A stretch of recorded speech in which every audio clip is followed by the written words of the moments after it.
You've heard many speeches by me and talks by me and interviews where I talk about unfair trade practice. Oh yeah, unfair practices.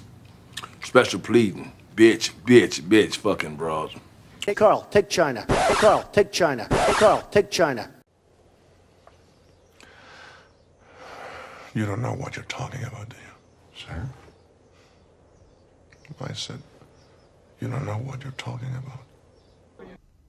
What do you know about the Judeo-Masonic Mafia?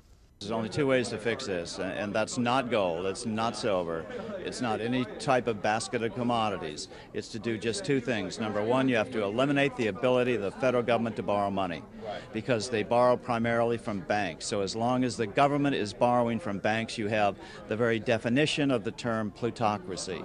And you cannot possibly have any legislation, effective legislation, come out from Congress when they're borrowing from banks.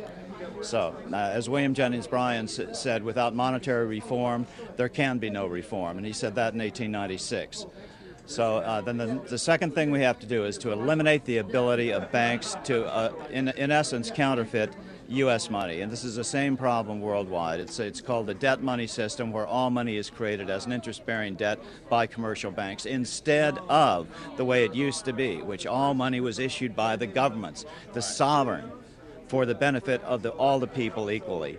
That's what we have to get back to. So number one, forbid the government from borrowing money, because they borrow primarily from banks. Number two, forbid banks from practicing fractional reserve lending, which is in essence counterfeiting of the national sovereign money.